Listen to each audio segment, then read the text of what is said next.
Hi friends, welcome back our channel. இன்றைக்கி நம்ம வீடியோவில் நம்ம பார்க்க போகிற ரெசிபி வந்து ரொம்ப டேஸ்டியான ரொம்ப அருமையான லஞ்ச் பாக்ஸ் ரெசிபி.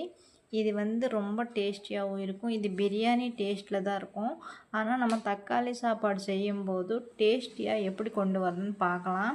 இந்த தக்காளி வச்சு நம்ம டேஸ்டியான தக்காளி சாதம் பிரியாணி டேஸ்ட்டில் எப்படி பண்ணுறதுன்னு பார்க்கலாம். ரொம்ப ரொம்ப ஈஸி, ரொம்ப டேஸ்டி. இந்த வீடியோ வந்து ஸ்கிப் பண்ணாமல் பார்த்தீங்கன்னா உங்களுக்கு இதில் இருக்கிற டிப்ஸு ரெசிபி பண்ணும்போது நான் வீட்டில் ஃபாலோ பண்ண டிப்ஸ் வந்து உங்கள்கிட்ட ஷேர் பண்ணலான்ட்டு இருக்கேன். அதனால தான் வீடியோ ஸ்கிப் பண்ணாமல் கடைசி வரைக்கும் பார்க்க ட்ரை பண்ணுங்கள். அடுப்பில் வந்து குக்கர் வச்சுட்டு அதில் வந்து 2 ஸ்பூன் நெய், கொஞ்சம் எண்ணெய் ஊற்றிக்கோங்க.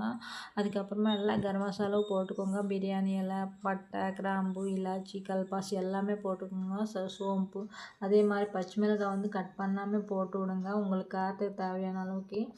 ஏன்னா மூடி வச்சுக்கோங்க. மூடி வைக்காமல் இருந்தால் பச்சை மிளகாய் வந்து வெடித்து வந்துடும். அதே மாதிரி பெரிய வெங்காயம் ஒரு 2, அதே மாதிரி கொஞ்சம் புதினா, கொத்தமல்லி, கொஞ்சம் கறிவேப்பிலை போட்டு நல்லா வதக்கிக்கோங்க. இந்த கறிவேப்பிலையோட ஃப்ளேவர் வந்து ரொம்ப சூப்பராக இருக்கும். அதே மாதிரி இஞ்சி பூண்டு பேஸ்ட்டு போட்டு நல்லா வதக்கிடுங்க. ஃப்ரெண்ட்ஸ், வீட்டில் அரைச்சி கொஞ்சம் கரம் மசாலா, அதே மாதிரி சிக்கன் மசாலா வந்து பெஸ்ட்டான இதில் வந்து பெஸ்ட்டான சீக்ரெட் இன்க்ரீடியண்ட்டு. இந்த சிக்கன் மசாலா இல்லாமல் இந்த ரெசிபி பண்ணிங்கன்னா உங்களுக்கு டேஸ்ட் கரெக்டாக வராது. அதே மாதிரி கொஞ்சம் மல்லித்தூள், வீட்டில் அரைச்சி கரம் மசாலா, கொஞ்சம் மிளகாத்தூள் எல்லாம் போட்டுக்கோங்க.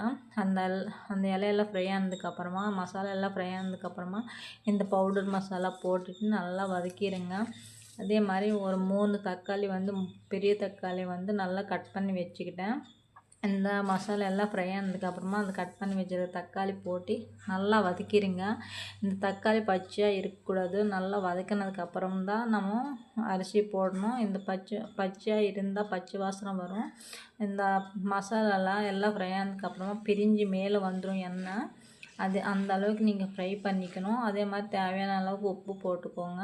பாருங்கள், நம்மளுக்கு மசாலா எல்லாம் ரெடி ஆயிடுச்சு.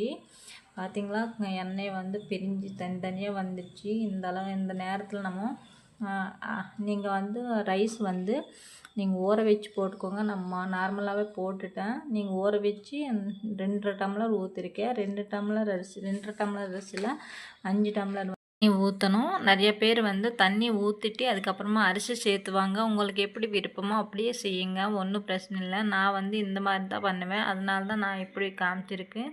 நீங்கள் வந்து அரிசி தண்ணி ஊற்றுறதுக்கப்புறம் அரிசி கொட்டினாலும் பரவாயில்ல.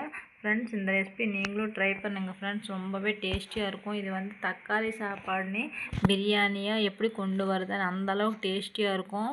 நார்மலாக தக்காளி சாப்பிடும்போது நார்மல் தக்காளி போட்டு செய்கிற மாதிரி தான் இருக்கும்.